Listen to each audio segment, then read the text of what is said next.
It's duohedron season. You here for the right reason. Real HD show. Let's go.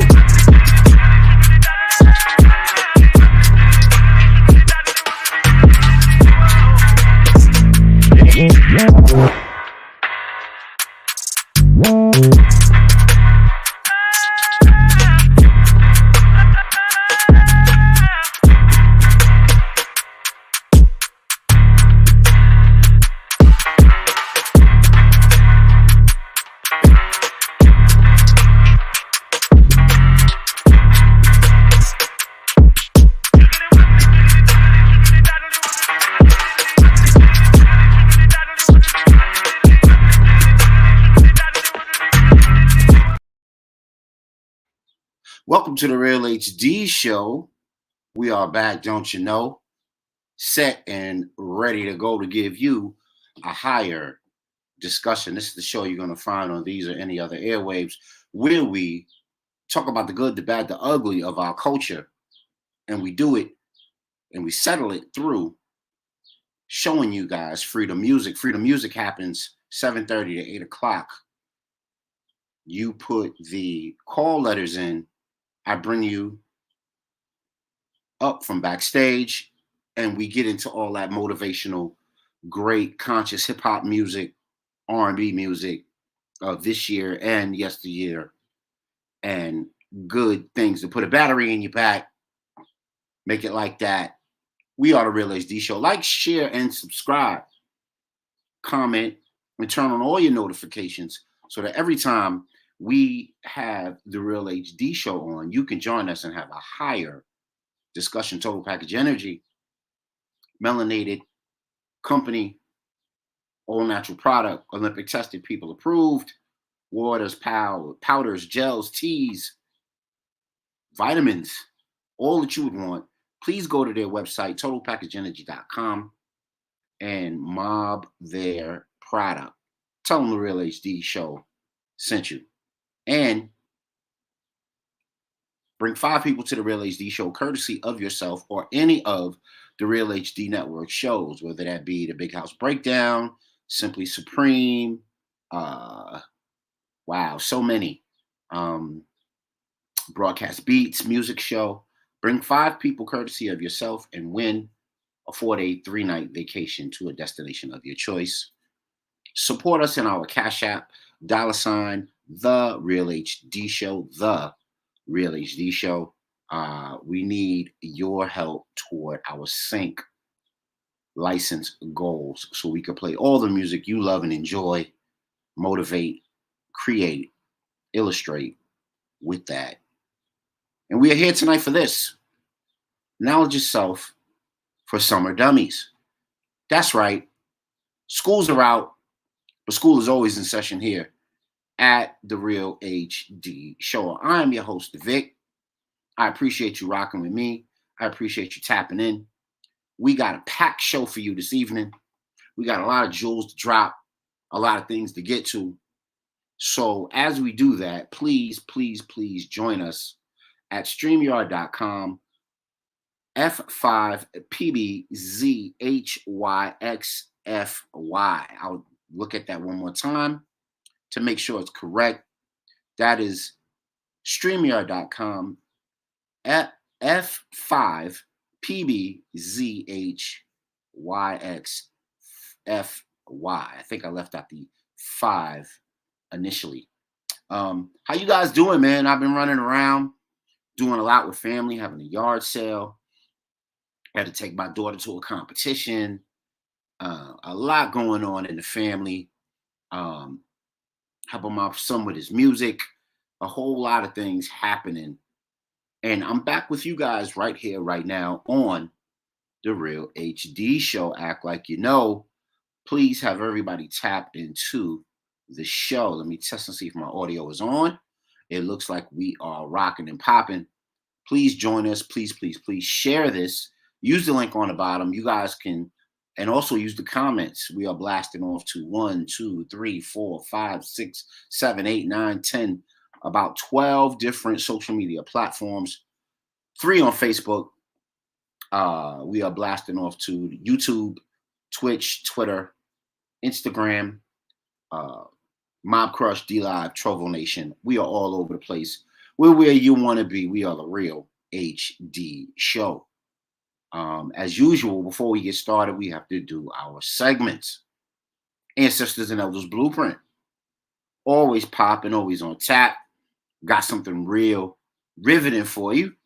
Need for you to jump in, check it out, see what it's all about, see if you're rocking with it. I believe you will.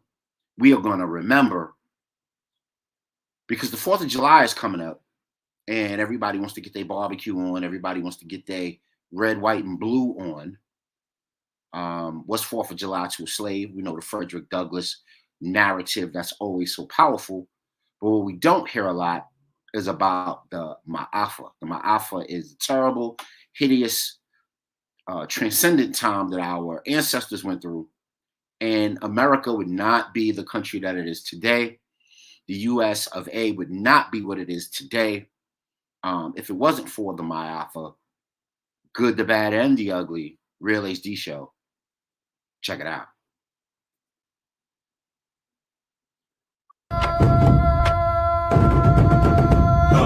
I believe it's critically important for our people to connect our faith to our history and our heritage. You cannot understand where you are and where you're going without knowing and understanding from whence we have come. And we know that our history does not begin with the horror of the transatlantic slave trade. Amen. Our history predates the transatlantic slave trade.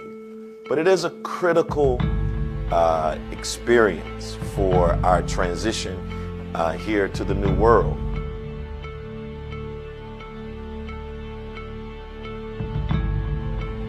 The Ma'afa is a Kiswahili term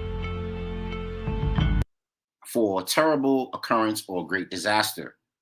It refers to the Black Holocaust, melanated Holocaust, where millions died during the journey of captivity from the west coast of Africa to the shores of America, known as the Middle Passage.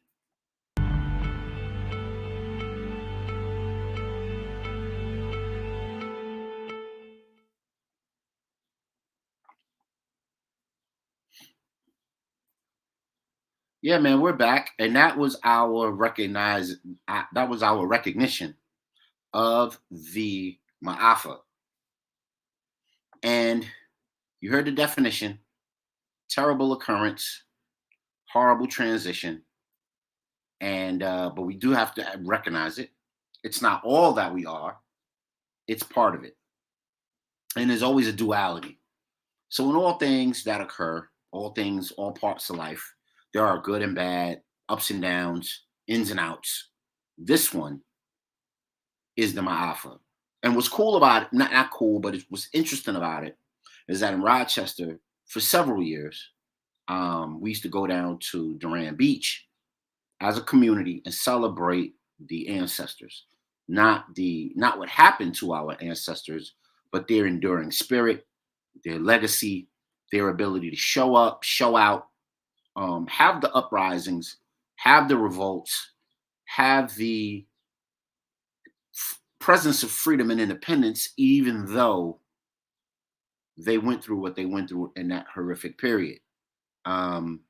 We are 400 plus years proof that freedom, justice, and equality, truth, independence, and perseverance always wins out and rules the day. So that's our Elders and Ancestors Blueprint on the Real HD Show. I appreciate the love already given to the show by those who are watching. Peace, Lady T. How you doing? I hope your, start to your summer is rocking so far.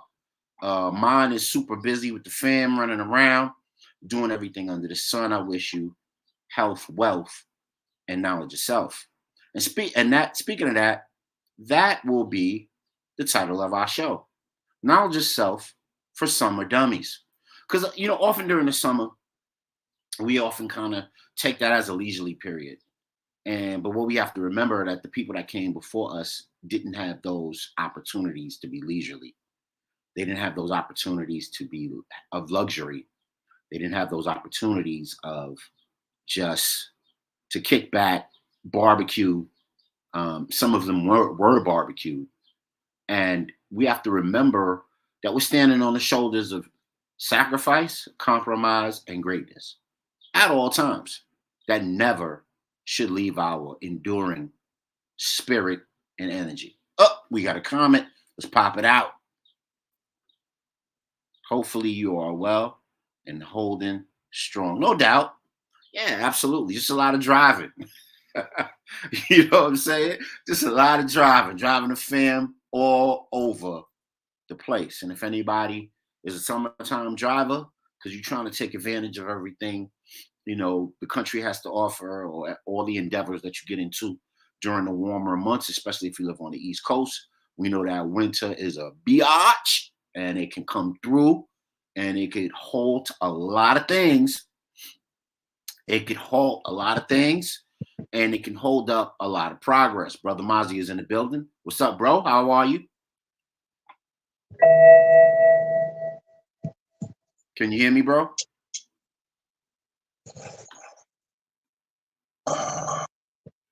Hey, do me a favor. Go out and come back in, and then we might be able to get it better. Yeah, I'm trying to get it on my speaker. Okay, cool. Trying to figure out why it's not. I'm in the car, as you can see. Got you.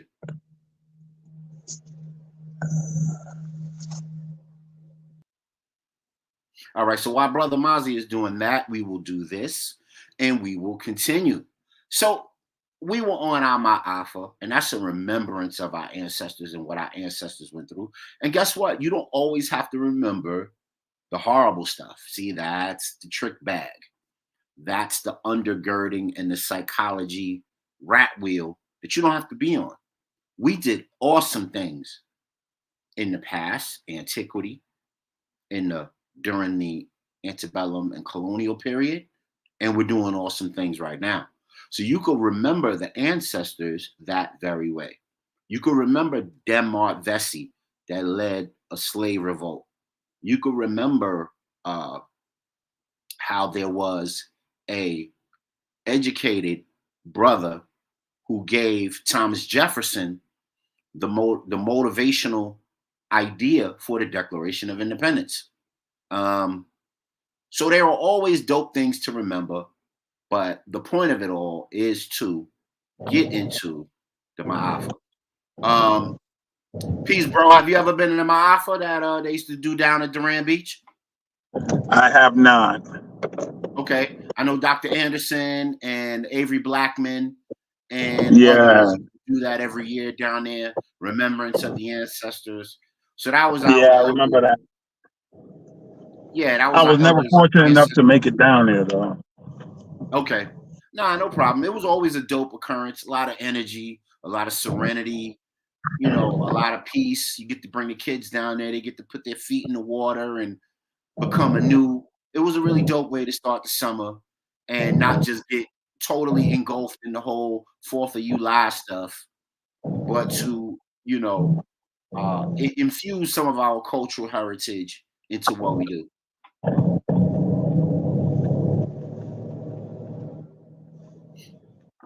Yeah, man. So then we're gonna keep it popping, and we're gonna keep it moving on the show, and we are going to jump into our AAT report.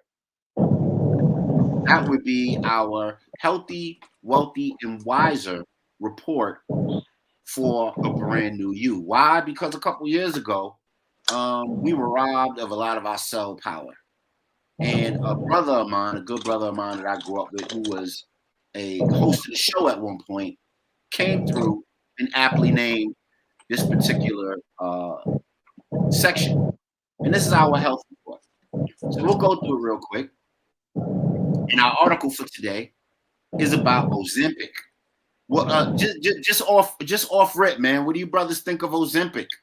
And are you guys know people that are putting Ozempic in their life as a diuretic, or not too familiar with it? What do you guys think?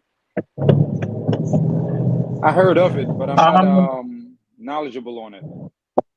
Okay. Well, if they use they're giving you. I think what they're doing is they're taking a diabetes drug that helps to lower your the amount of insulin in your system. And there's a natural process that lowers insulin in your system, which is GLP-1, which is kind of like an enzyme hormone that's secreted to help get rid of that. They're kind of artificially dumping high concentrations of that into your system. And then when, it's not Ozempic, but they have other ones, Zepatide and the Morano or Manjano. They have also a hormone that messes with your brain receptors as it relates to you feeling full or satisfied. Right. So they're also messing with your brain to tell you that you ate already when you ain't eat. And the thing about it, and I know some people who actually went on Wegovy, and you let this sister tell you, she can make a great argument for it, but for the price, for the fact that once you start using it, you can never stop using it. I ain't feeling that. Plus, it's a new when you think about our future, what is the biggest industry in America right now? The biggest industry in America are hospitals. Mm-hmm. And in order for these hospitals to stay alive, they have to engage in human manipulations of all sorts. And this is just one of the many ways in which they're manipulating the human body. Yeah. So hold on, we got a comment. Let's get the comment popping. They prescribed it for me, and thankfully the insurance denied. I dodged the bullet. Hey, I appreciate that, Lady T. I appreciate you being candid and honest about your journey with it, and we don't want you to get sick off of it, and or depend on it mentally as a crutch when it doesn't replace exercise, it doesn't replace proper diet, and it doesn't replace the proper mental discipline that you would need to move forward and be your healthiest and your best self. Living your best life, as they say it, right? I'm gonna read a little bit of it because this is a thing where they say, where do blacks fit in the Ozempic conversation? So it says, where do black people fit into the Ozempic conversation? So it says it treats diabetes and obesity, two diseases disproportionately impacting black people, and remain severely misunderstood. The drug is an injectable launched in 2017 to treat diabetes type 2, which is totally treatable without it, has rapidly become highly sought after throughout the country for its weight loss side effects, similar to what Brother Mozzie was saying, impacting its availability. Alleged hoarding of the drug by Hollywood elites has become such a prevalent issue that Dr. Anthony Anderson, who lives with type 2 diabetes, recently condemned the use of Ozempic or any other of the distance like Wegovy and Rubelisis and Saxendra. Ahead of the Super Bowl, Anthony told people, hopefully this trend will stop.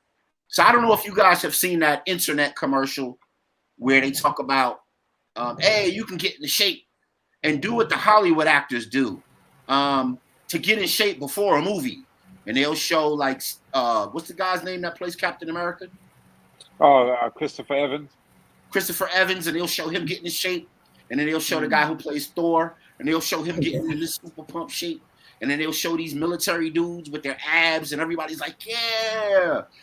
A lot of them are rocking with Ozempic, and they're tricking their bodies into being in this super duper, ripped up shape, when really they're taking their body on a wild ride that may affect their kidneys at some point, and like Brother Mozzie said, may affect their cognitive functioning because they're setting up a false discipline. What do you think, sis? I'm glad you could join us. Oh, that's dope. I'm glad you're back. Nice to see all of you brothers. Good to see you. Do you have any we're in our health segment of the show, and do you have any experience with Ozempic or anybody know anybody, because it's like the latest craze. Everybody's going with it. But I found an article, and we don't have a lot of conversations in the melanated community about how we're being infected by this medicine tech. What do you think? One of the things, it was amazing that, Ozempic, you can't even get it if you need it because everyone's using it for this weight loss, and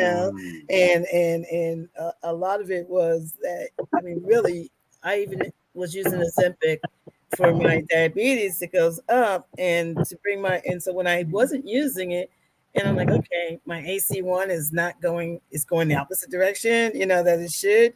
But I couldn't get it because everybody is now using it for weight loss, and it was very concerning for me. And especially, when you also have a child with diabetes, it wasn't even thought about as a weight. It became a fad like almost 2 years. And then after that, it's like, okay, your prescription is especially sent to you because you can't get it in the drugstores anymore because everybody's getting it for weight loss, Wow. And so, wow. Now, let me ask you this. Is that driving up the price? Not if you have insurance, and thank God I have insurance, because I believe, I can't see who's buying it without insurance. So, Of course. These people must be getting prescriptions for it, Right. and it's not, and it's for weight loss. Even when I go to my daughter and we see the sign now, oh, ask your doctor about weight loss for your child. You don't want to do that. You only want to do that if the child really needs it for what it was meant for, your diabetes. But so yeah, it's a big craze. I always see it. I mean, I had to go to 3 and 4 different pharmacies. My doctor had to call just to make sure that they had my Ozempic when it was time for me to get it. So it's real. It's a craze, and people have to actually, you have to watch what you're putting in your body, because if it's not for that, it wasn't meant for that. But now people are using it, and like you said, it does trick the body, and you might be losing out on nutrition or other things if you're not careful. So I want your a couple of things. Godspeed. Let me read this real quick, and I want your opinion on this. It says, there's been a laser focus on those using the drugs for vanity purposes. The reality facing many melanated Black Americans who also need Ozempic have gotten lost in the conversation. According to the CDC, 75% of Black Americans have obesity, and 4 out of 5 Black women are at risk of developing the disease. Additionally, as previously reported, roughly 37 million Americans have diabetes. 12% are melanated folks. In all, 96 million Americans are at risk for it. It says that other coverage alleges celebrities and equally privileged elites are procuring off-label prescriptions, going through back channels to obtain the medicine, effectively making it unavailable and something of a status symbol in the pharmaceutical industry. What do you think of that?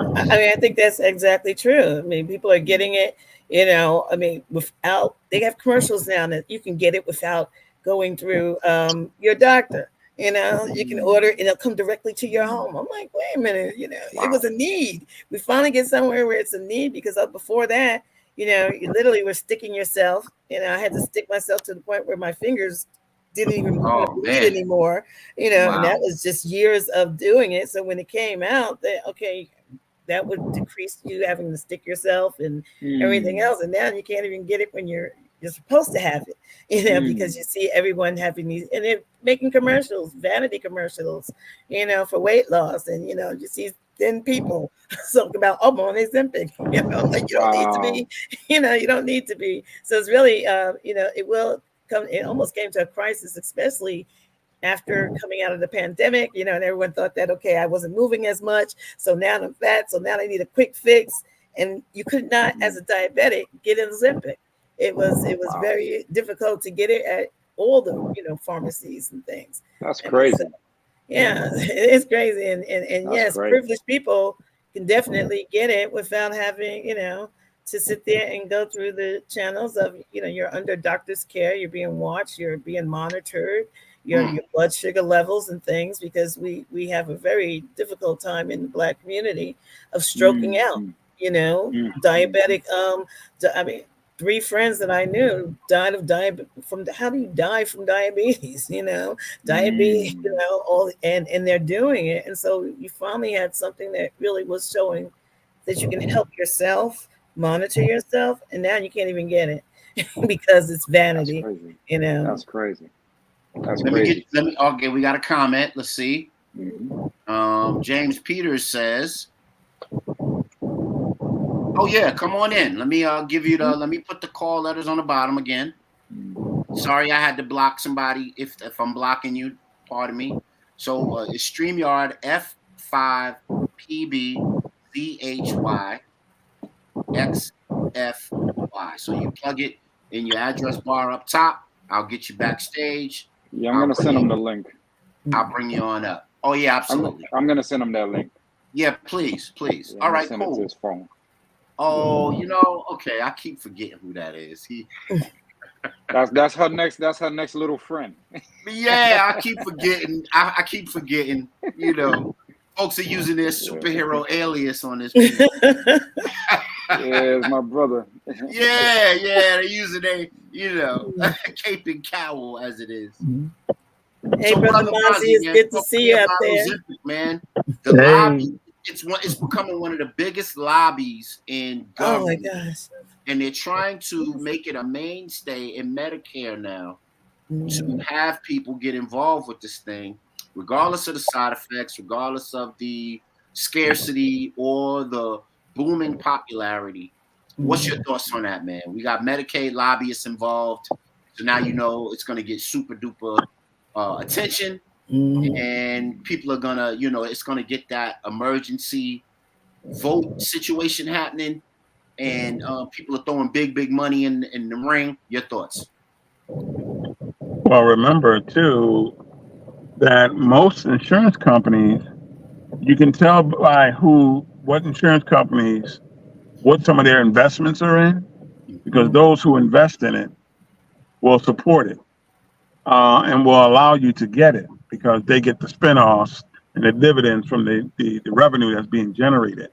But there are many other health insurance agencies that are not paying for this because they feel the price is just way too high, and because the concentration is so high, you have to be on it all the time.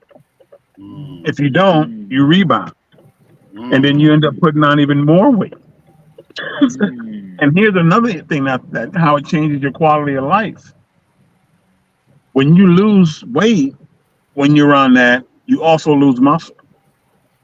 Right. So people are taking this for the quick fix, but still not recognizing you're not going to have any muscle. So now you're going to feel weak, even though you lost the weight. You felt weak when you had the weight. You're going to feel weak when you lose the weight. And some people say, oh, I feel so much better. Ask them if they can pick up some of the things they used to be able to pick up.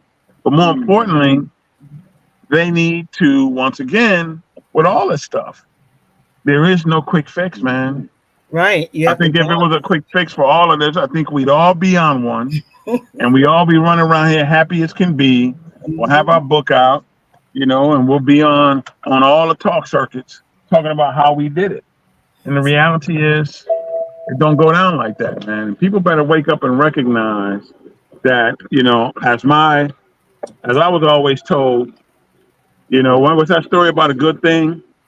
Some things are just too good to be true. And right now they're trying to give that stuff away to folks. There's commercials everywhere because we know we got a serious problem in America with the food system that we have. The SAD diet or the standard American diet. So this is how we counter that. We don't give people food. Everything they eat is processed. And then we give them something else to process out the process of the process. Yep. Right. Yeah. I got to do this for you, bro. There you go. I got to give you the bomb. That was a bomb. That was the bomb for the bomb comment. I agree, man. Process of the process of the process. You know what I mean? Is this a brother Godspeed? Is this a Hegelian dialectic, man? Are they giving us the problem and then providing a solution? Brother, hey, that's what they. That's it. That's what they're known for. That's how America eats the young, man. Mm, Mhm. Tragedy, the mm. intelligent hoodlum. Oh, something the sister said. I wanna say to you that I do finger sticks too, but because it supposedly runs in my family, as they like to say, it runs in Mhm. the family. The diet runs in the family. Now, there's some conditions though, no question. There are certain conditions, but what I do is this though. I don't stick the tip of the finger. I stick right here. Yeah, I'll that stick hurts. here. I'll stick here because I feel like the tip of my fingers are real important to be able to, Yeah. you know. So I would go here with it, or like most of the middle, this area, there's this joint on the middle finger because it, Oh. it has a little more meat to it than the other joints, on the other fingers. So have you been a But diabetic in your youth or just in your as you got older? no, I'm really not diabetic Okay. at all. But it's just that it runs in the family, as they say. So Right. I've always been a little paranoid about it, to be honest Mhm. with you. No matter, all of the holistic stuff I'm into, whatever, I have a little paranoia with it because I seen what it did to my grandfather. Maybe there's Right. a part of me that never got over that. You know what I mean? Mhm. So Right. yeah. So it's back there somewhere. Like, we always check every now and again. You know, Yeah, and because so I I wasn't learned a ways to child bring it down. diabetic. Yeah, Um, yeah.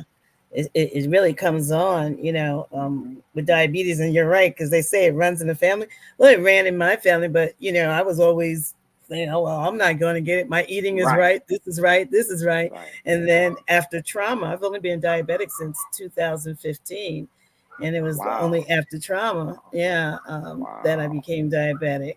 And so wow. it was a blow. I'm like, 'cause when they came in the hospital room, it's time for your insulin. I said, I don't take insulin. It's like, you do now.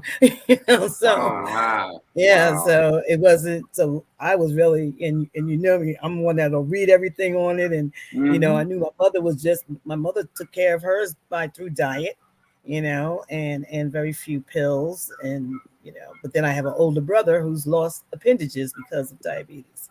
So it's really So, important to so take on the care. screen right now is Kay Mhm. Wicker. This is a sister that writes for the Griot. You can find this article on Yahoo News. Kay is a lifestyle writer for the Griot, covering health, wellness, travel, beauty, and fashion, and a myriad of Black cultural things and Black cultural for Black lives. So check her out. This article is very informative on Ozempic. I just wanted to share that. I wanted to build with you Mhm. guys for a minute on that. I think it's very important for us to consider these things, build on these things, and have an audience to, understand it and make it a part of what we do. Um, Mhm. please go to YouTube and check out Maccabee. Maccabee has a lot of health products, all natural health, uh, Mhm. all natural health remedies that you can use that will help stave off the effects of diabetes and the effects of all of the ailments that revolve around diabetes. There's a ton of them on there that involve natural fruits and herbs and foods that you can use to better fortify yourself. Right. And that was our AAT report. Healthy, wealthy, and wise are on the Real HD Show. Next, we're going to go into our Lit City report. The wacky, the Mm-hmm. wild, the wonderful things that make our world go round. I got a little clip for you, and I want to think this is right up Brother Mozzie's alley. We talk about this all the time on the show, about our young folks. And I found one, Brother Mozzie. Here we go.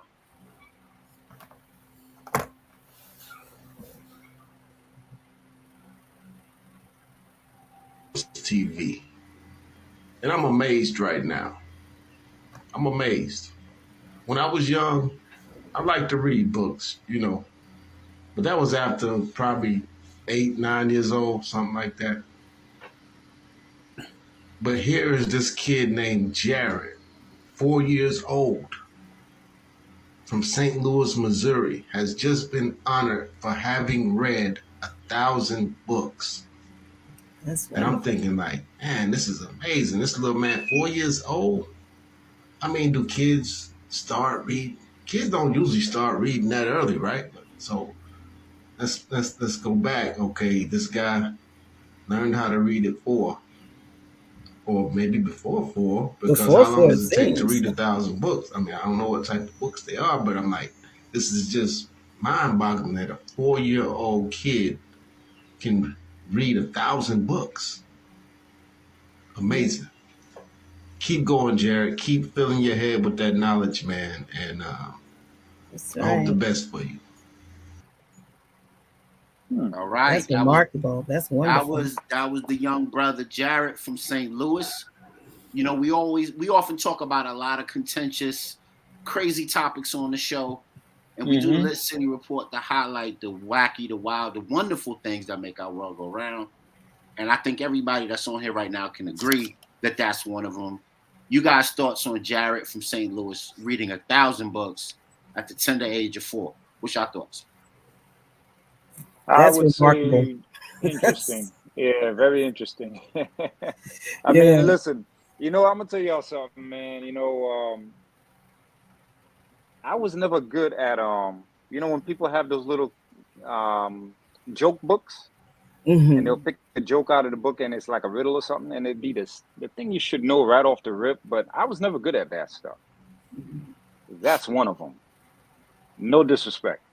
I'm not here to limit what the human mind can do, what the original man, woman, and child's mind can do. I'm not one of those people at all, right?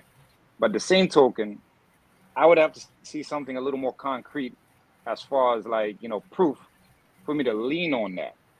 You know what I mean? Like, that's a hard one to lean on. A 4-year-old. I would write. And is he retaining what he 1,000 read, or is he books. just reading it? But even if he's just does reading he know it, what he read? Yeah, because if he's retaining it, I would be remarked. That's like, wow. Retaining is that's a whole nother I topic. read a bunch of books. I don't retain everything. Right. Me too. That's a whole nother thing. I wish I could retain more. I really do. That's a whole nother thing. Right? But just him reading 1,000 books, and even if the book is this thin, 1,000. It's still a lot. Like 3-4 page books, or with the big typing. That's an achievement. I would have to see a little more proof before But I yield the floor. Amazing. Story time on the Real HD show. My first son was reading at 3 years old. Okay. He had this thing called the Leap Pad. And Godspeed knows. He came over to my wife's grandmother's house. He saw my son when he was just a little bit, and he had the Leap Pad, and the Leap Pad was like, it was one of the first tech toys. So you take a little stylus and you point at a word, and the word would repeat back to you with the audio, and you learned how to read, and then you just kept plugging in the cartridge after cartridge after cartridge. And let me tell you, if that's your child's pastime, they will be like a hawk on it. That, especially if it's entertaining to a degree. Yeah. Oh boy, don't put some fanciful characters or superheroes or something in it. Man, that's all they're gonna do. Don't put no music in it. That's all they're gonna do. And I remember that's all my son did. And he became a whiz at geography at the age of 4. He knew all the capitals of all the countries all over the world. He was like a geography whiz. Of course, he got into other things and, ebb and flow, but I would like to think that him being involved with that, being an early reader and being an early studier of, geography and science led him to, going to college, graduating from Hampton and being on the path that he's on. So I know kids can really zone out on that stuff. If they Brother Mozzie, your thought, man. We got a reader. We always throwing them books out there, brother. Book of the night, and now we got a reader at 4. Well, I just think it's great that we have a kid who just thinks reading is a great thing. I'm hoping that he's enjoying it, or that just becomes his thing. I remember my son was a kid and he got into dinosaurs, and he might as well have been a paleontologist at 4 years old, because anything and everything that he can get his hands on related to dinosaurs, he read it. And I couldn't stand when we had to drive down to the city to visit family, and he was the only one awake in the car outside of me, and I had to hear about every dinosaur 15 times before we even got to Syracuse. But so I think it's awesome. But I think what happens sometimes is we tend to kind of glorify the fact that he's a reader, I mean, the boy only been alive. I've done the math in my life. Math was one of my minors in college, and I'm trying to figure out if I'm calculating the math. I'm trying to figure out what do we define as a book? One, two. He's only been alive for so many years in terms of his reading. That gives you so many hours, so many minutes. How much is he spending per minute per book? And the numbers don't add up. But I'm not trying to be that fly in the ointment. Let's just say it's great that we got a young kid who found the joys of reading, or and maybe he's just autistic. Because kids who have like Asperger's, I was just about to go there. they do that kind of thing. But more importantly, we need to kind of define what is a book. Because 1,000 books for a 4-year-old, it's a lot of books. Even though scholastic books were a lot of pages, right? Remember the scholastic book? You send your kid to this to your for $5 so they can pick a book from the the book thing. I mean, even those were kind of it's a lot. That's a lot of books. And I had childhood short ones. They were never. I mean, they were short, but still, it was about even in my shop. I had a lot of children's books, and for them to read up on African American heroes, so they were either in comic style or something that will, attract them and engage them into wanting to read the next one and wanting to read the next one. But that's still a lot. And coming up, we were readers in my house. People would walk in the house, and we had a library, and it was there, and they were like, "You guys read these books?" I said, "Yeah." She made it like a game. Which one of y'all could read the most? So there was 5 of us. So which one of y'all could read the most and who could report on the most? Well, I wanted to shine in that, so I was like, and we didn't watch TV because at the time, it's sad to say. Well, it's not sad to say. At that time, there was no reflection of us. And my mother didn't like that. So, it took me, I think, by the time we saw Brady Bunch, it was in reruns because we didn't see it as children. We wanted to see what the Marsha was about, but we didn't see it when it was on as children. My mother was like, "Nope, ain't nobody on there that reflects you." The only time when we were able to watch TV was when they had the what was this show? Ed Sullivan Show. And when they announced Michael Jackson and the Jackson 5 were coming on, she's like, "Okay, everybody get in front of the TV. You can see the Jackson 5 or you can see the Silvers, and everybody on the block when Roots came out, if they came in our house, they were going to be sitting down watching Roots. But my mother didn't really like this. I mean, even dolls, there was no dolls that, we did not get white dolls. My mother sat there and said, "If you're calling this a baby doll, this is not going to be what comes out of her." And she was adamant about that. She was really, and if you remember my mom, she was really adamant about that. We did not, get to see TV. I mean, a lot of the shows that were on, Father Knows Best and all of them, it didn't reflect us. And so it was after the fact that they were on that we actually saw them. So when it came to reading, we loved it because we read books that had no pictures, and my sister was an artist, and she would do some pictures on what we thought the book was about. And she used to draw everything. I mean, she was an excellent artist. So we was like, "Oh, y'all came on straight." It was strict. It wasn't strict. It was just that we were engaged in something that looked like us, that was about us, and made our footprint in the America, cultural funnel vision. Yes, and it wasn't bad because it was like when people say, "Oh, did you?" I was like, "No," but I literally saw all those shows after. When I got older, I had my own control of the TV. Brady Bunch, Father Knows Best. I kind of was trying to catch up on what everybody was talking about, because I never saw them when they were playing, And so because my mom's like, "No, that's not how you look. That's not how we look." And so we became appreciative of how we look. And she like Khalid Muhammad. That ain't Jesus. That ain't Christ. That's not her baby. I remember somebody gave me this I thought it was beautiful doll with this brunette hair. And, so my mom says, "I'm wrapping this back up." I said, no, she's Latino. I was like, "I'm keeping this one." I said, so we got a part 2 of the Lit City Report.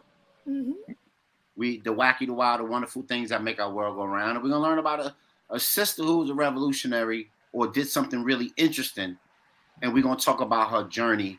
She gave off that Ogun energy, that Amana Reyes Asada energy. Let's check it out. Real HD Show.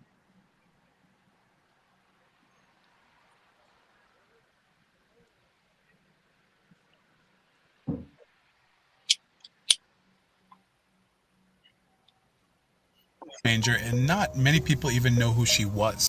This is Joanne Little, and we're celebrating the 40th anniversary of something game-changing that she did.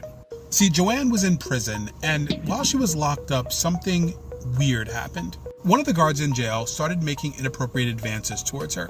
Now, according to other people that were in prison with her, this was common. This man would often make inappropriate advances to black female prisoners in exchange for relations. But Joanne wasn't having that. Just because she was a prisoner didn't mean she was going to let anybody take advantage of her. North Carolina hours of August 27, 1974, the body of Clarence Olligood, Beaufort County, North Carolina's lone night jailer, was found in one of the jail cells. The 62-year-old white man had been stabbed. Now, according to the story, he propositioned her. She said no, and he came back later with an ice pick. Joanne took the ice pick and got to picking. She subsequently took his keys and left prison and hid out for quite some time. Eventually, she was caught and put on trial. But Joanne's defense was that she was defending herself against someone who wanted to take advantage of her. And guess what? She won. And just like that, Joanne Little became the first black woman, and many people believe the first woman, to win an acquittal after ending someone's life using the defense of self-defense. This black... All right, Joanne Little, thoughts? Well, we wish it could be that way more often. Yeah, right. It's great that was able to happen, but it's an anomaly. It's not the norm, unfortunately. Look at all the sisters in jail today and getting, and then end up pregnant, and everybody's like, well, how did that happen? Well, one of those correction officers, did that, or one of them insisted on trading goods for sexual favors and things like that. I mean, it's happening. And so, yeah, we need to applaud Joanne Little for being that person, and not being afraid to stand up for herself. Yeah, that immediately reminded me a little bit of Asada's story. It didn't happen quite like that for Asada, right. But Asada was definitely determined to. She was definitely principled and determined in getting her own freedom in that regard. And you just don't hear enough of these stories. And I'm sure there's many, many more like that just aren't being told and aren't being shared as much as they possibly can. Anybody ever heard of any stories like this? Whether it's a brother Vic, or is James Peter in the talk? Because he's saying he's in there, but I wonder if he's on mute or something. He can't figure it out. No, he's there. He's there. Yo, say something. Peace. Peace, everyone. Oh, there you go. Can y'all hear me? Yeah, we got you, bro. Oh, true indeed. Peace, Sister Aurora. Peace, how are you? Everything is well. Everything is well. It's good to see you. Thank you. Yeah, we was talking about you last time we was on here, Rube. How you used to lobby in her bookstore all the time. Oh, you already know. Them bookstores brought me there. Bookstores was the 90s and 80s and the 90s in a nutshell, man. Yeah, Macau brought me to all the bookstores, and I'll be there, man. I'll walk to it. It didn't matter. He took me in Brooklyn, took me to bookshops in Brooklyn, and I always remember where they at. Yeah. Big fact. And we should have got your book count, because I know you read a lot. Oh yeah. I don't know if it was 1,000 books though. I slowed down right now. I got a storage unit, and that's what's mainly in there is it's my books. Yeah, that's a fact. That's a fact. Wow. So let's get into it, man. We got a proper panel. We got a proper panel on and of some really wise people. And I want to get all you guys' opinion. Power to the people news. Wait, what just happened? This just happened. I'm sure you guys know, and you guys have probably heard if you didn't watch it or hear the audio. All day long. This mud fight that was this presidential debate. And I don't want to go into the, sensationalism of it. I want to get toward a specific thing that the Orange Man was talking about. And, but I'll get you guys' opinions on the mud fight that was, and then we can move on to some other more substantive things that I want to talk about in regards to that. Go ahead. You guys' impressions of the mud fight that was. Well, I mean, I'm just so done. I'm sorry. I'm just so done from it because, first of all, we know the Supreme Court is stacked. He stacked it with folks before Obama could get his folks in, or anybody else can get people in. So it was stacked against anyone anyway. But the fact that you're saying is that he has immunity or substantial immunity. You're just qualifying what he said about him being able to go in the middle of Fifth Avenue and shoot somebody and nothing happens. It's crazy, and it's really limiting not limiting, but it has allowed him to feel invincible. And that's what I like from her. I'm like, oh yeah, well now he's gonna think he can do anything and say anything. So that's kind of where I begin. I'll leave it right there for a second. Hey, Brother Mozzie, did you enjoy the presidential debate theater? Did not see it. Oh, okay. I saw clips, and let me see. From what I saw, Biden doesn't have the mental faculties to run his own life, let alone the country. And Donald Trump is so deep into his narcissism that all he does is tell myths and fables about things that he's done or is going to do.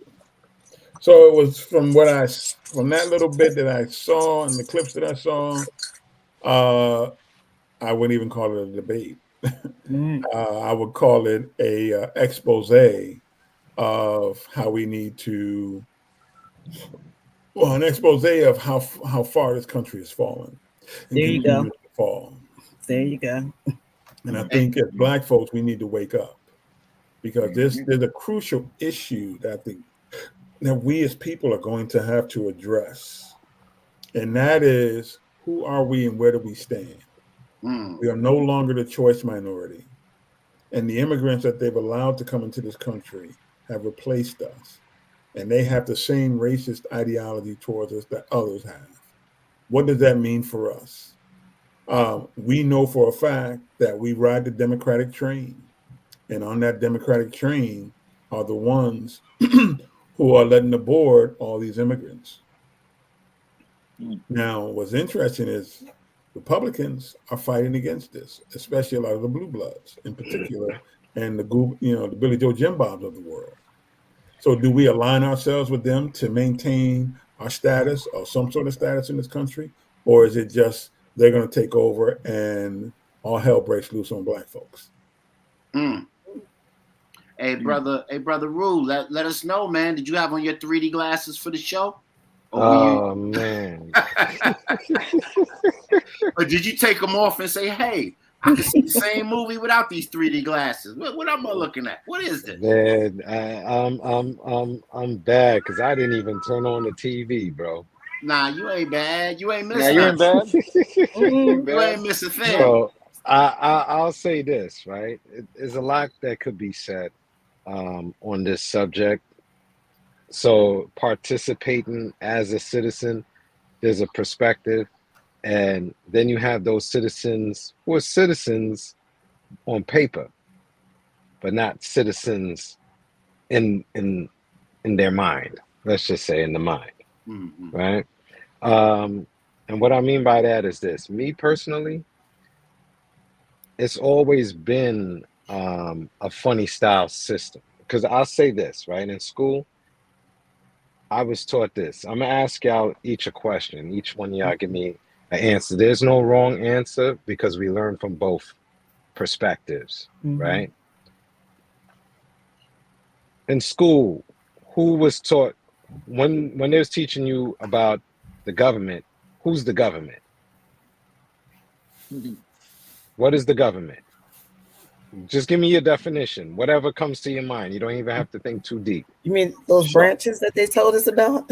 All right, so there we go. The 3 branches, right? We got the 3 branches. They say this is the government, right? Lucky, you learned that in school? Did everybody learn that in school? I didn't learn that in public school, no. I learned that it was we the people in order to form a more perfect union. Yeah. No. Yep. You know where this really starts. My point is this. Our perspective has been handicapped, or our perspective has been kidnapped.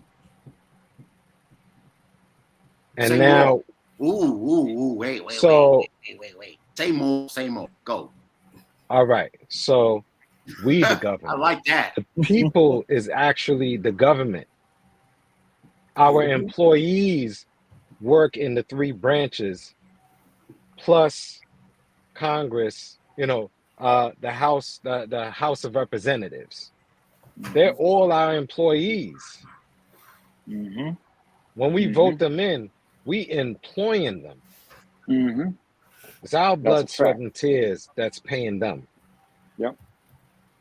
And they taught you originally, because the system so-called came from the Indians that built the longhouses. Yep. The longhouse tribes that were northeastern. You know? So this is what they claim, that they got the 3-part government from them. Yes. Yep. And with them, when you study their system, the longhouses, their 3-part system, those elders were subject to the people. You understand? So it made the people the government even in their system. So they done hijacked our perspective and what we know is to be true.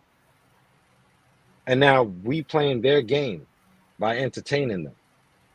You see, this right now is a belief because I haven't been able to prove it, or life hasn't shown it yet to be right and exact.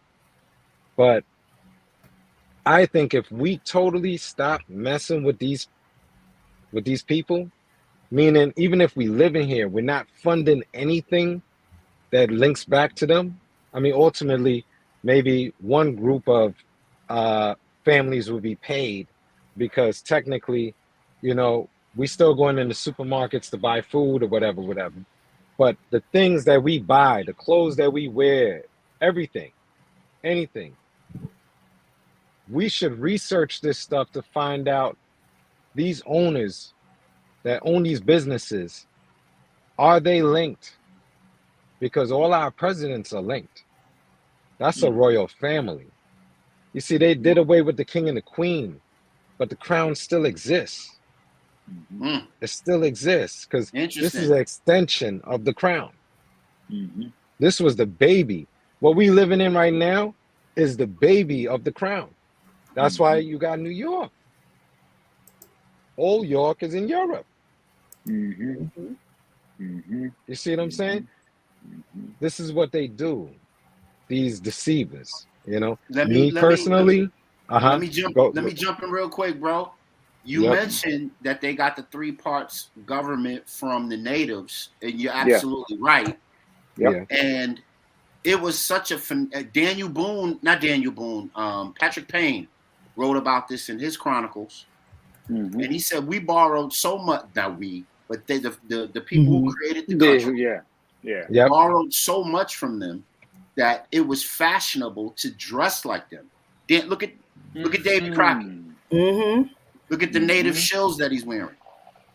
They said during that time period, it was common to find people walking around, male or female or child, dressed like that.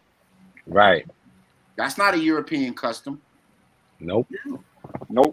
That's deep. I just wanted to second what you were talking about. This is. I'm glad. Finish your thought. This is how they. That's how they sway the our perception. Look, just one thing, and I get back to it. Bugs Bunny, that's an ill cartoon. Yes. We grew up on that. I definitely grew up on Bugs Bunny, Tom and Jerry. Look at the type of crimes that take place in our neighborhoods.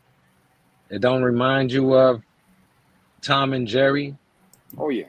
Snatch and run. Yep. Yeah. It does it not remind you of Bugs Bunny? All the different characters. They know what they do. That's why it's called programming.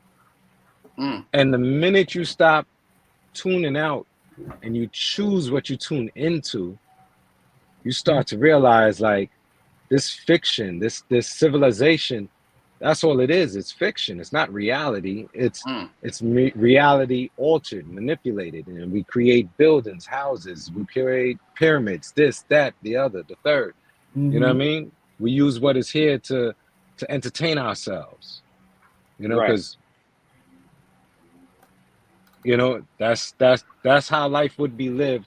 Outside of civilization, life would be moving with the seasons, depending on how your body feel. Like, there's people in South America, this old tribe, they used to take the blubber from the seal and they eat a little bit. And it allows them to be outside in the winter with snow on the ground, butt naked, as they born. You know, none of us here in modern civilization really thinks about going back to that. We don't think to go back to anything, really. You know, we just moving forward. And then whoever's controlling the narrative of this fiction, that's the direction they going. You know, Honorable Elijah Muhammad, he called it tricknology, because he said it's the knowledge aspect of it is something familiar. It's something that you could see for yourself, but there's a trick that lies within that knowledge. It seems, you know, and there's tribes here, the descendants of tribes here. I've watched them on YouTube. This is why YouTube is good in a way, bad in a way. But I've seen some uploads where they had descendants from tribes from here that said that when they came here with some of their customs and their literature, it seemed familiar to them. It reminded them of something. So we could look at it once again. They manipulated our literature too. The literature here, you got to sift through that. Ain't none of that right and exact, because you got to think about this too. It's in human nature to leave your print wherever you go. You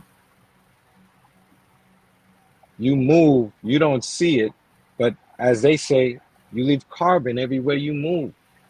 Every time you make a movement, you leave carbon, right? This is what they claim. At no stage can you ever not leave your dent in the world, so to say. Bro, when we were on there and we were talking about the Gullah Geechee, and we were talking about how they were dealing with the boo hags. Remember we had that episode that you were on there?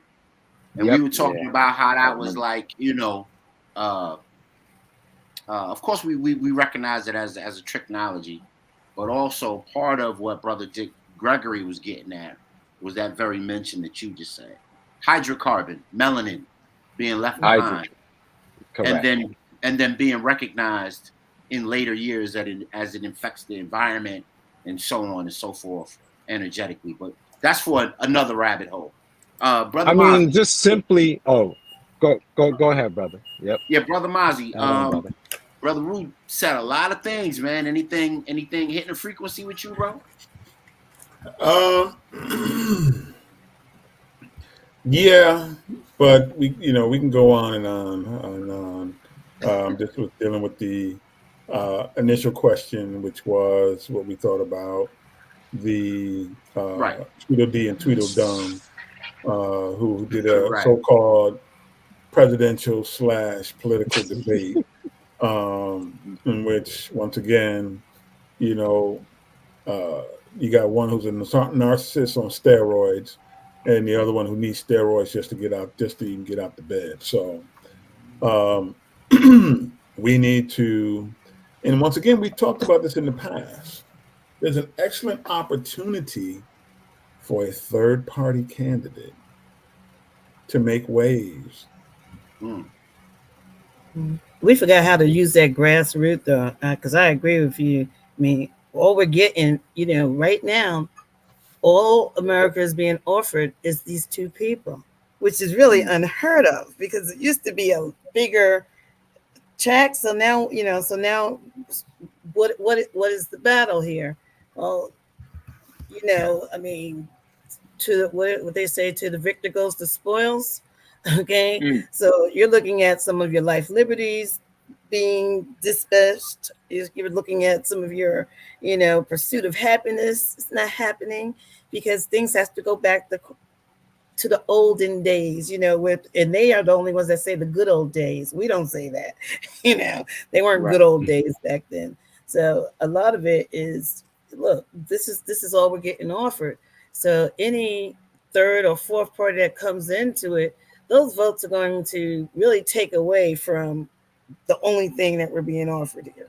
And it would really work well if we knew how to, again, run our grassroots. We forgotten, we got pulled away from growing our own foods. Pharrell was on yesterday saying, I'm going to get back to, knowing how to produce your own things. We used to have a great movement in the 60s, 70s, and the 80s in regards to Black ownership and shopping, shopping with Blacks and things like that. It's not even being the push, I mean, and it's sad because they've worked that assimilation, that melting pot theory. We weren't supposed to be melting in, and we're supposed to have stayed the mosaic that we are and being able to celebrate our cultures and things, but it's been limited, and so people aren't watching how our liberties are being dismantled, but they know what to distract us with, so they allow that to be on the great stage. They allow that, if we're getting serious into looking into this presidential election, well, we know how to get rid of, we know how to distract them. Let's put Kanye up on something and Big taxi. Big taxi. That's right. And let's throw something in to distract the masses with. I'm not just talking about, here it is. You don't have anything else to report on the news. Okay, this is it. I mean, I'm having a really hard time this year that every time you look on TikTok and things, our babies are missing, and there's no real cry. We're not looking for any of them. Women and children are going missing, and they're all of color, the majority, and that's still not a big cry. So there's been too much of a dismantling. I mean, and with the Democratic Party, I mean, you didn't stand up for any of those women who were being attacked. I'm feeling some kind of way. Okay, each one of those sisters who decided to speak out against wrong, you should have had others in that Democratic Party stand up for them, so they knew that they were safe. No, they had to call, Auntie Maxine to help them stay safe, from this political butchery, this machine that's going on. So somewhere the dismantling is working, and it has worked. I mean, and we have to be really careful about that because you don't even see the other parties. I mean, well, remember, at least throw a third party in there. You see Perot or whatever his name was way back when, and I mean, they were ridiculous, but they were able to unify. But they weren't there to unify. They were there to take away. So you bring in these other parties to take away votes so that you're limited, the limited choices that we have. You're going to either have to say a nay or a yay to somebody. And that's really crucial. People aren't seeing that. They're not seeing that. And other countries and other nations have used it. There's a show on Hulu called Origins. I just had watched it, and they were saying how, the hate that hate created was people weren't taking tips from their country, from the Nazis. No, the Nazis were taking tips from the Americas. You know, the Irish were taking tips from the Americans. How do you have people that look alike and now you got them fighting against each other because you're either Pentecostal or Catholic in the Irish way or Italians? I'm like, no, they went and took pieces of what they saw working to dismantle governments and people from the Americas. So yeah, the origin of hate was created, here, and people have taken lessons from that, and that's what's happening now on the big global scale. It's now they put up the right, hate. They got two people. Can I add something to that, sis? It's funny that she says that because it's accurate when you look at propaganda. Propaganda is a modern war tactic that was actually created by America. Right. And that's what it promoted, hate. Yep. You know who used it? The Japanese. This is how I learned about it. I didn't even learn that here. I learned that the Japanese actually used propaganda in their war after America did it to them with the whole Pearl Harbor and the blah and all of that situation going on there. What they did was they was dropping flyers in what is it, Korea. Korea. Mm-hmm. And on the flyers was saying things like, hey, you want to learn to be a pilot? Hey, you want to fly planes? This, making it exciting, come to Japan, learn how to fly planes, and, then you can make this money for your family type of situation. And what they were doing, the men that was enrolling to learn how to fly planes, Japanese was going into Korea, like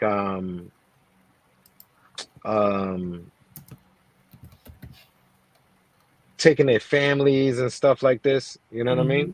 Yeah. And holding them hostage and making them fly planes into their. When America had the war and they was talking about Japanese people with kamikazes that was going kamikazes and flying into the ship and tankers and all of that, that was actually Koreans that was doing that to save their families back home. Yep, and the Germans did it too. I mean, here you have, people who all look alike, but now Hitler was managed to separate people that looked like each other. Okay, and by promoting, oh, you blonde hair, this, but he wasn't even that. He wasn't blonde hair, blue eyed. He was dark hair, but he was able to move these people to separate. But what Origin showed was the rest of the world took the ingredient to to cause division from the Americas, and they used that ingredient throughout in separating each other and separating themselves. And how do you get the Tutus to fight against the Zulus and all of these things? Propaganda is one of the things. Oh, they said this about you, they said that about you, but you look at each other and you're the same persons. So how did that happen? And it just created a dialogue in terms of how was hate, where's the origin, and literally when it goes back saying, how did you get people to sell your people? How to get my people to sell me? What did you say and what did you pay for a father to take his daughter down to a boat and allow them to put chains on her? What possible thing could you say to me to sell my family? And that's interesting you say that. Spike Lee did a really good job of illustrating that in this movie called Miracle of Santa Ana. Oh, did you see that? Many people saw that. I saw that. And it's about World War II and all black, all melanated regiment that fought in World War II, and what they were subjected to when they had to go overseas and fight. And they were in the fields with their full regalia on, trying to protect themselves and fight for their lives, and they got to listen to loudspeakers of propaganda popping off right as they're fighting. And it was just It was crazy. It was nuts. And But then check you that think movie that out. That's a serious movie, man. Yeah, that That's was. a serious. That's a must look at. Brother Mozzie, you ever seen Miracle of Santa Ana? No, I haven't. Oh, brother, you gotta see that, bro. Yeah. Spike did his thing on that. And that's why I didn't get that much play, because it was telling you something. He And, did his thing on that. He showed so many complexities He did. of what the World War II soldiers went through. That was so dope. That was so dope. I seen it one time. It was dope. I got to watch it again. Yeah, though, absolutely. I saw it once. Yeah, Laz Alonso did a great job in that movie too. He played one of the Derek Luke, Laz Alonso. I got an all-star cast. Right. Real dope. Real dope. So let's get into this, man. Orange Man said this. Opinion: what Trump said during the debate has many melanated Americans and Palestinians outraged. And he talked about how immigration was going to impact quote unquote black jobs. So let's talk about that. Is there black jobs in America? Because that seems to be the buzz. That's all that we've been teasing each other with, saying all weekend. I'm like, come Monday, I gotta go to my black job. is that a thing in America? Is there black jobs, or are they just jobs? There should be just jobs. What does that language, black jobs, foreshadow? Brother Godspeed, what you think? Well, I don't want to, how could I put it? We shouldn't try to think for people, right? I mean, to me, it's like, okay, when he say black jobs, it was just a stupid thing for him to say anyway, right? Because it's just jobs. You know what I mean? But I know what he mean. When he say black jobs, when he say black jobs, he mean jobs available to black people, or that black people are working jobs. More black people are working more jobs since he got into office. That's kind of what I think he was trying to say, but trying not to think for someone. He said black jobs. So what is a black job? So we know that these dudes got speech writers, right? So ain't no accidents when these dudes talk. Yeah, when you put it like that, him, I think so, because I don't think he reads, but that's a whole nother story. Go ahead, Brother Mozzie. When he's talking about black jobs, he's talking about the jobs that when he ran his casinos and various businesses, that he gave to black people, which was janitorial service. That's right, domestic jobs. Things of that nature. So that's what he meant by black jobs, because the immigrants are coming in and those are the jobs that they're taking. Mm-hmm. So on TikTok, you got all these folks. You got this one operating room, and everyone is black. And so the surgeon says, "Look, let me get back to my black job." And then the anesthesia, she goes, "Oh, I'm an anesthesiologist. Let me get back to my black job." And throughout, I mean, you just see it. It's in, the sisters. They call it Sisters-in-Law. It's a show where it features these sisters who opened up a law firm, and they were doing a TikTok saying, "Oh yeah, let me just go back on my bench to my black job." So everyone felt it, because he's talking. He's trying to throw in front of everybody's face that the jobs that belong to us, that we're supposed to be doing, are these domestic, jobs. We're supposed to be cleaning up for someone else. We're supposed to be sweeping. We can't even get the good, sanitation jobs that come with a bunch of benefits. We're supposed to be the ones that run behind that truck and clean up after the ones who throw the thing in there. So these types of that kind of thing, because you can see it on TikTok now. It hit me. I'm like, oh, I got a black job. I said, I work for Sony. I do this for that, or I got my own shop, my own business. That's I think what it is. Not unless I'm cleaning or wiping up somebody's behind who doesn't look like me. Then that's the job I'm supposed to have, Well, I think what he was doing was speaking for the larger white community. Mm-hmm. That we know that there were certain jobs that were designated yours. No matter what we did in this country, we were going to make sure that you had those jobs. Mm-hmm. You're talking about those who happen to make it, those in spite of, occupy another part of the plantation, like the law, the legislative branch, or, the judicial branch, or anything like that. We know that across the board, we left certain jobs for you to do. Mm-hmm. And we've never risen above that. And what we should have done is cashed our bucket and make sure we owned it, but we never did that. So now you have people coming in, they're casting their bucket down and they're owning it. And so, you know, Neely Fuller has always said white supremacy will always tell you what it's done, what it's doing, and what it's gonna do. We just have to listen. Almost like the bad guy in a cartoon. They take 20 minutes to talk about their plan. Before they do the goddamn thing. Exactly. Brother Omega, peace, bro. Thanks for joining us, man. I'm glad you joined us, bro. Salute and wellness, y'all. I'm gonna play something, and then I want your opinion first on it, man. And this has to do with the Trump black jobs thing. Let's check this out. Real HD show. All right.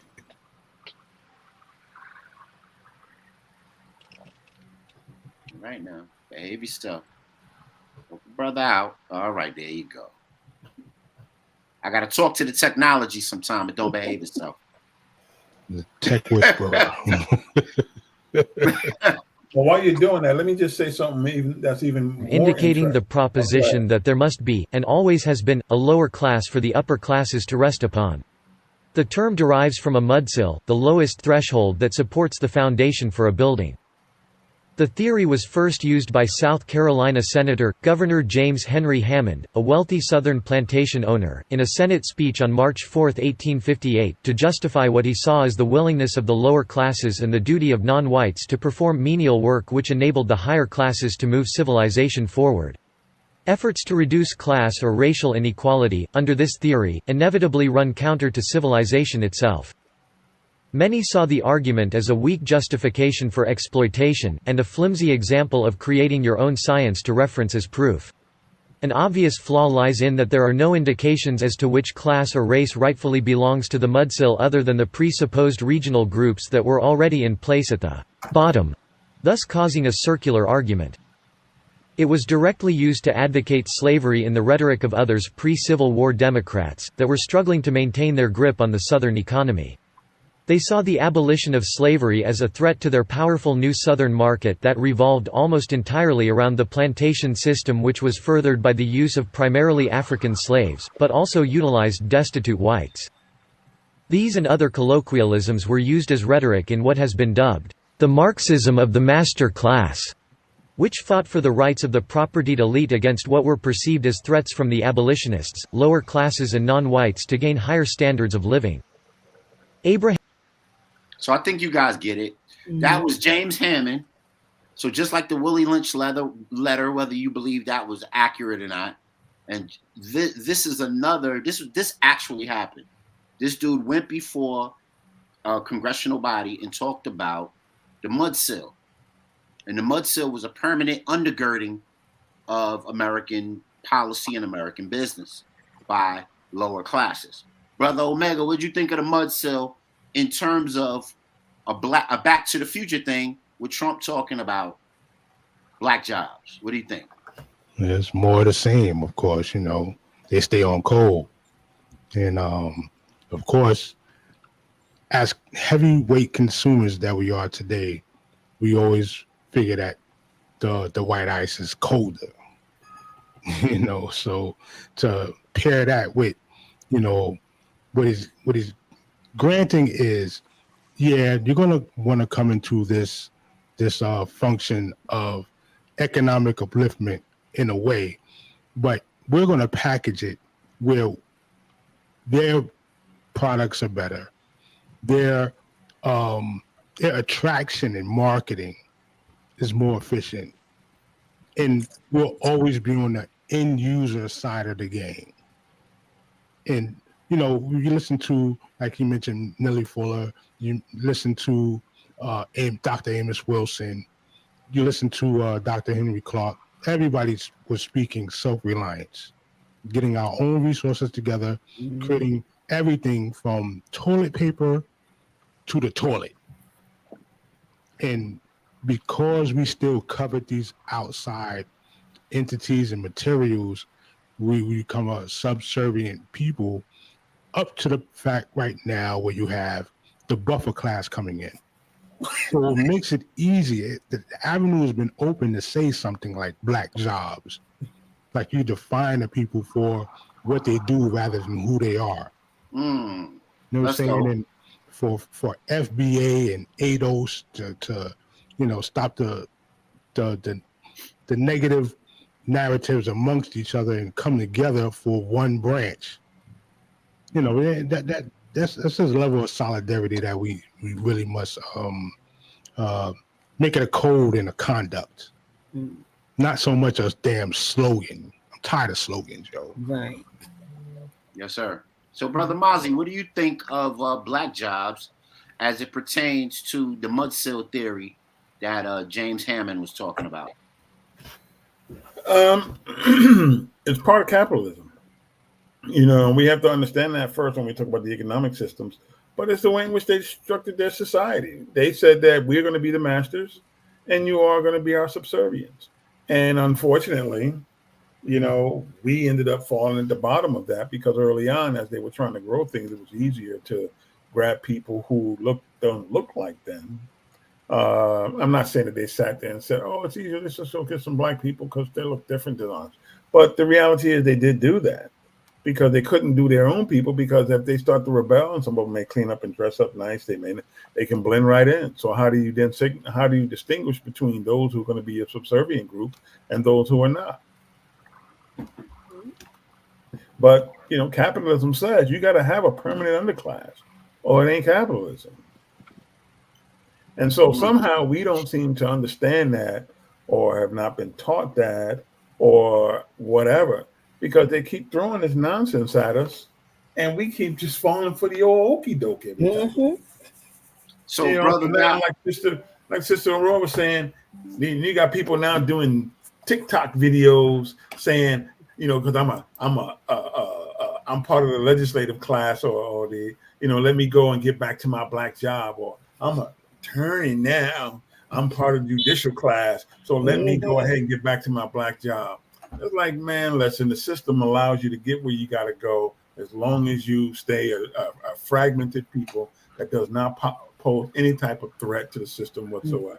Now, if there were sisters who had band together and were helping out some of these businesses, giving them free law services, so they can create their corporations, so they can learn the tricks and the trade of how to get around some of these laws and these loopholes that are out there. Then let's see how much your black job is a black job. Right. And that's the caste system. I mean, no matter what kind of job we have, we are still being placed in a caste system that says, I don't care what you're doing right now, judge this so-and-so, or, Kataja, you're a Supreme Court judge. And when you're on that street walking, you just the N-word, just another, this is the caste, you belong here, so I don't, y'all keep reaching for the stars and reaching for the sky. You better start banding together again and creating our own. I mean, we saw it during, and I don't know if you saw it, but during the height of the pandemic, I saw it, and so here you can't go to Walmart and find toilet paper. But if you knew your brother and sister who had that stop on 125th Street, they like, yo, sis, we saved this for your family. You good? You got this. Right. That's what was happening. I don't know if everybody was getting, but it was the people who own stuff that was like calling up, yo, Roy, your family good? Y'all good? Okay, because you couldn't get it from the biggest chain in America. You couldn't find what you needed to feed your family. They were like, yo, sis, over here, we got this. We just made this huge pot of chicken soup. What you got, 5? Okay, let's bring your bowls over, and we're gonna make sure everybody's eating. But we're losing that, and we've been lost that because we've been indoctrinated into, okay, well, I'm in this caste system now, and I'm just as good as they are. No, okay, it's never going to happen because they believe that we are below, and but you got to understand, we add on to what you're saying, Queen. Like, it's even more than that. Like, the marketing behind the stuff that we already do have in place, like true detergent. You know what I'm saying? That's not readily available, but it's a black clothing detergent. Freedom Papers, which is a black tissue paper company. Champs underwear, stuff like that you can find on Buy 365 Black or the Black directories that are out there now. You don't get to hear that, but you'll see the new Balenciagas on Instagram. You'll see some new Rick Fox stuff. Some of the freakiest stuff you ever seen in your life as part of fashion and stuff like that in the forefront. But, you know, you won't embrace the resurgence of Carcanine or the public Blue Boys or something like that. Yeah, and that's the unfortunate part.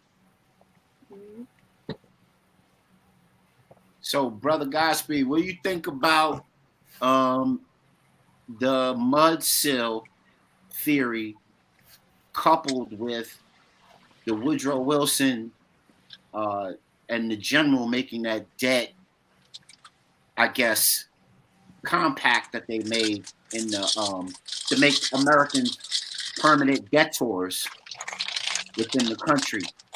What do you think about what do you think that says about Trump and black jobs? How many levels? Shoot. Go ahead. No, I think everybody, what everybody just said were really like a lot of pieces that go together. You know what I mean? I pretty much I adhere to what the floor said already on that topic. Sure, I think all parts were kind of touched from so many different angles already. Yeah, I go to what everybody just laid down. To be honest, I'm picking up what y'all laying down on this one. Yes, sir. Yes, sir. So think about this part. What was even interesting, he said black job. Why couldn't he just say the black economy or black businesses? You know, or black economic activity. Because it's ingrained in them. He went straight to black. He went straight to black. Racism was ingrained in them, bro. Because it lets us know there were nothing but 21st century slaves. You know what? See, that was going to be my last question, Brother Omega. Do you think that was a dog whistle? Freudian slip. Everything in the there you go. Just coming to the original reality. Yeah. I want to culture back on that for a sec too. African American. When you get a chance. I want to culture back on that. My African American. Crazy. Say that again. Like real talk, you know, something that Brother Mozzie just said just sparked a memory in my mind, and it kind of goes back to some of the things James was talking about earlier, right? With where the three branch government came from. Now here's a guy who was the president. He was the 45th president of these United States, right? May you spell it with a capital U or a lowercase u, whatever, right? But the thing is this though. This individual was already seen at a public venue, meeting with tribes who were owning land that had casinos on it, right?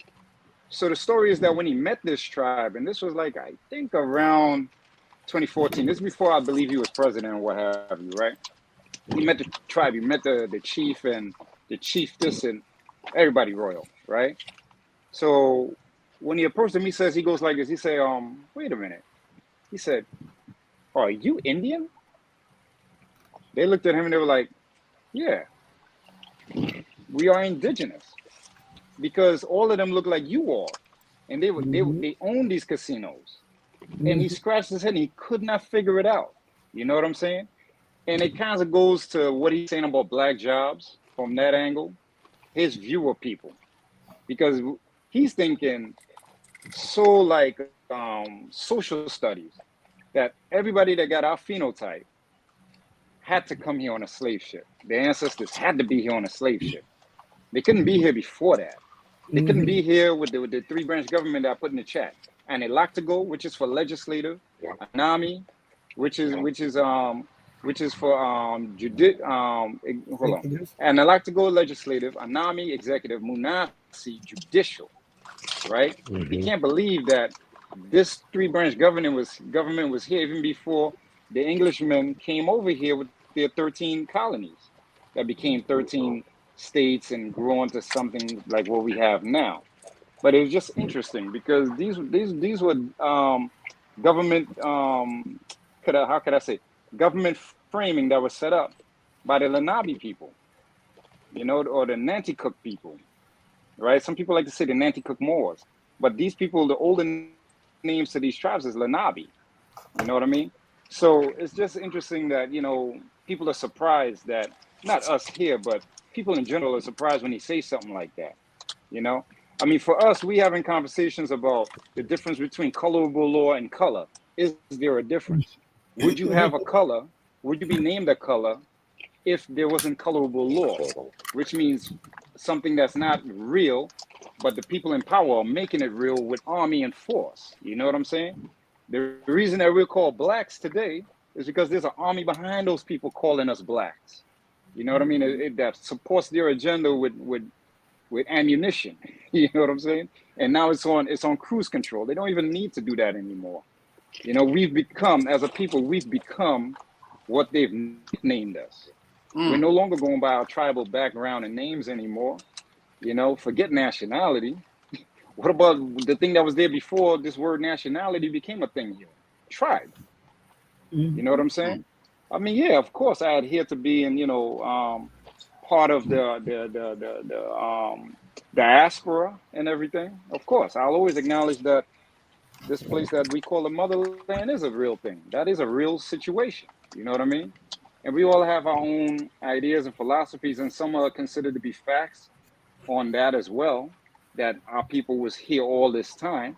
But it doesn't mean that the people before them didn't migrate from that place first. You know what I mean? And then you got Pangaea and all that. But anyway, to go back to what you guys were saying, yeah, that ignoramus, he already has his ideas about us. Even when he meet those of us that are the half Moors as well. Not just, now you're seeing that it's not just white half Moors or straight haired half Moors. You got kinky haired half Moors that were here before his family migrated out of Germany or whatever, right? But it's interesting. And like Brother Mozzie said, that guy, he could barely pull, probably read the teleprompter. But Can I just add something Yeah, to what my brother on the please tail do. end? You'll have the last word. Go ahead, brother. We all kind of heard the story of Harriet Tubman, right? Now, with Harriet Tubman, she created the Underground Railroad, as they call it, right? So she escaped and created these relations. This is what they say, right? We know, supposedly they also say that runaways was using the Northern Star to run north. This is what they was teaching me in school, that with the slaves, they used the North Star, and this is how they found north, right? My question is this, or my statement. You run away from somewhere, and you're in a foreign land, you run away from your present position due to the North Star. Does that North Star also help you with everything that's on that terrain?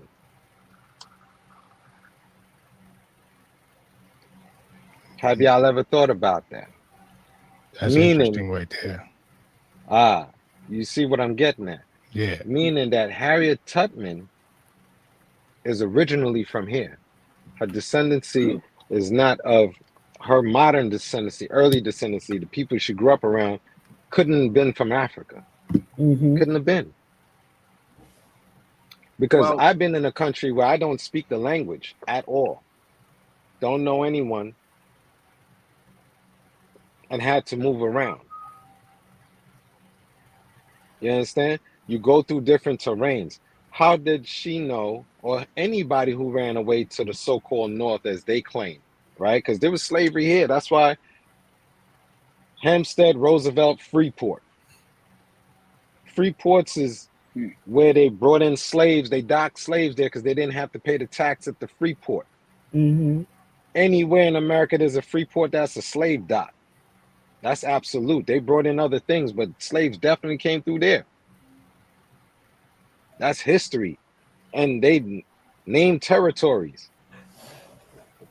A lot of the people that got enslaved already lived here. And they did bring slaves, because I went to Ghana for myself and walked in Elmira myself. And I'm like, wow. This aspect of it is real. See, I read this stuff in books, but I'm not going to allow somebody, I'm not going to see life through someone else's eye when I Right. could see it through my own. And that's what brings the reality. You're like, okay, I'm seeing the dungeons, and I'm like, okay, they had X amount of people. And funny enough, the dungeons is the modern jail systems now. You know what I'm saying? Mm-hmm. It's all still going. Human trafficking is the biggest money maker in the world. And the only people who got capital to really do that is these billion and trillionaires.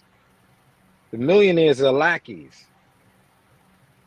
Like Sister Aurora said, the caste system. There's always a caste system going here. This is how they operate.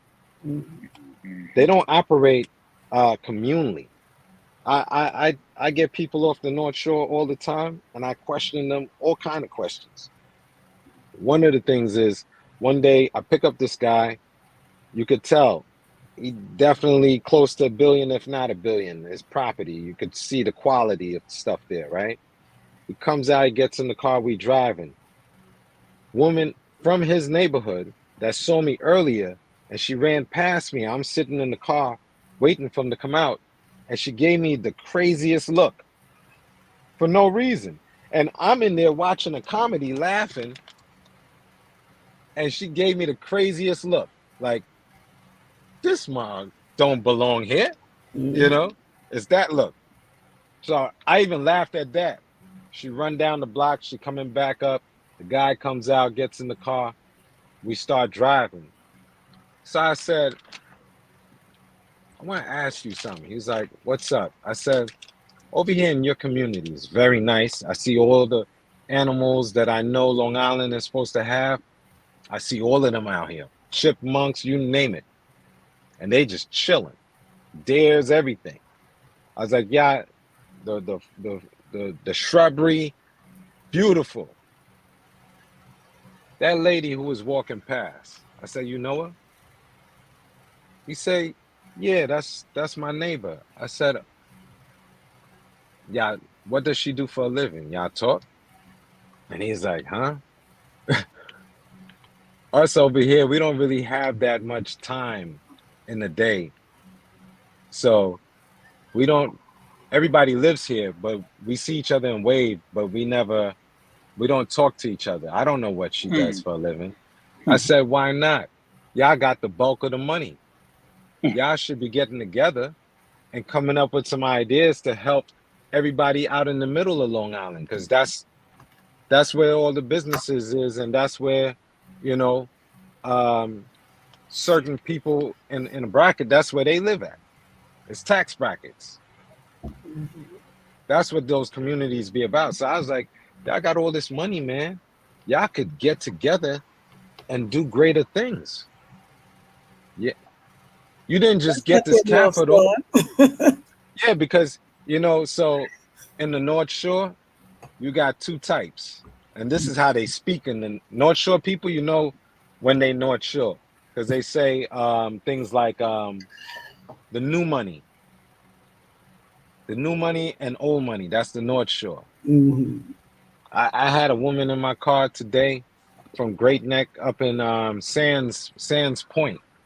Super mega. Anybody who's been, they shoot a lot of movies there. They did The Godfather there. They was doing a movie today, you know, something for Netflix or something like that. But she took me around and she's pointing at her house and she's like, that's my ex-boyfriend's house. His name is blah, blah, blah. He does this. And she's just going down the line, right? So I'm like, wow, okay. You know, you got around. All right. You know, I hear you. She's telling me everything they do. Oh, this one is financial dude. She shows me the house for the guy who did the deal for, what was it? Oh, for Home Depot, you know? So this is how they talk up there, and they have their classification. You got the new money people build all the big, gigantic mansions. The old money people are the old, smaller looking mansions. Mm. You know, so it's a classification situation. It's a tax bracket thing, definitely. That's why certain we see it now. Look at P. Diddy. He did all this stuff, and all he was doing was just giving out large sums of money. Oh, I did this over here. Oh, yeah, hold that. That's hush money. Hush money everywhere. The mob used to do hush money. All of them. That's what they do. Yep. They got all that money for hush. Yes, sir. Yes, sir. Hey, this has been a super riveting conversation. I want to thank everybody that's been on here, and I want to ask all my conscious folk that are on here right now if they have anything they want to promote, anything they want to disclose to the people about their, endeavors, future endeavors, or community work. Anybody got anything to plug? You just have to look at. You really got to vote this year. I mean, but you really have to be intelligent about your vote. Okay, I mean, we're in deep trouble no matter which way we look.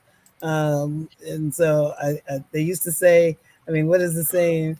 The devil that you know, but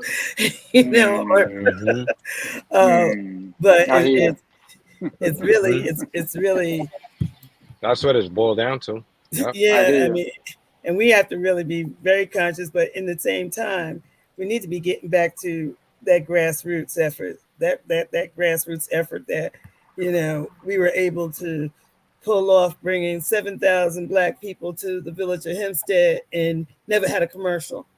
Okay, we did that because I said, just give it to somebody that looks like us. I said, everybody that's driving these cabs right now look like us. Give them the flyers. Let them give it.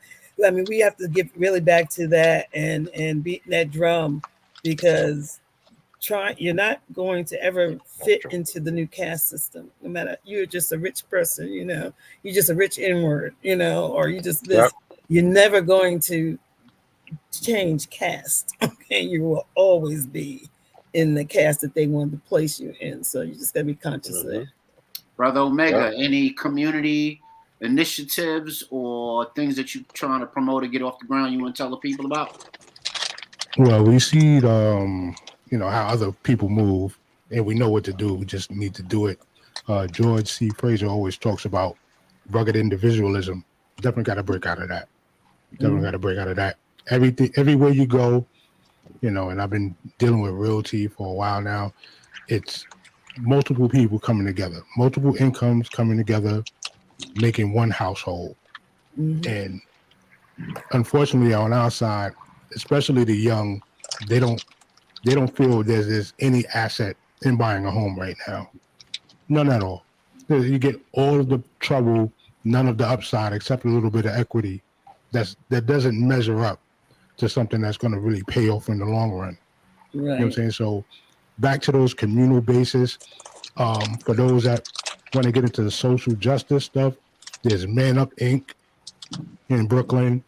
There's GMAC with the brother Shanduke McFadder over there in Crown Heights and Bed-Stuy. There's a couple of locations where the brothers are actually, and the sisters, when I say brothers, it's like it's the whole factor, getting together, and talking to the youth. And you could do that right where you are. You find your tribe. You're not going to reach everybody, but the ones you do reach, like, hey, young blood, take the hoodie off. It's 90 degrees outside. Right. Some other colors. Right. That part. Open it up. You know what I'm saying? And they'll receive you if they see that you've been being consistent in your affairs and you're not talking down to them. That's the whole thing. It's always about respect. From the bottom line, they want to see that, okay, OG, I see you moving like, all right, I see you too. Where you trying to move to? Mm-hmm. Then, if you get their ear, you can do the rest. But, they're getting it. They got it. But we got to understand that the conventional ways that were available for us are not available for them anymore. Right. They got these new outlets. It's like, bright lights. They can get money, if they really collect their resources and, get their mind right, they can get money in a matter of 72 hours online. This is about being charismatic and, reaching out and being honest with what they have and where they're from. It's about being honest. And people, they'll find their tribe out there and they'll build a community, and then boom, sky's the limit. You know what I'm saying? But they gotta know that their mind is a resource, not what they have on them. Not what you have on you, it's what you have in you. Yes, sir. That's powerful. With that, I want to thank everybody for coming on the show tonight, because we could be on all night with the panel we got, building all night long.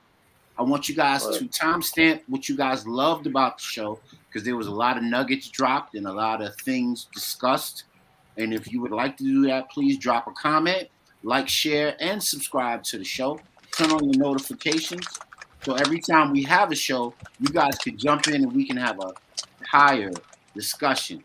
So for Sister Aurora, Brother Mozzie, Godspeed, Omega, Brother Rule, I appreciate everybody that popped in, and I especially appreciate everyone across the multi-streaming that we're doing. We hit another 2,500 mark. That is excellent for this show. So please, across the board, please keep sharing, keep tuning in, keep viewing.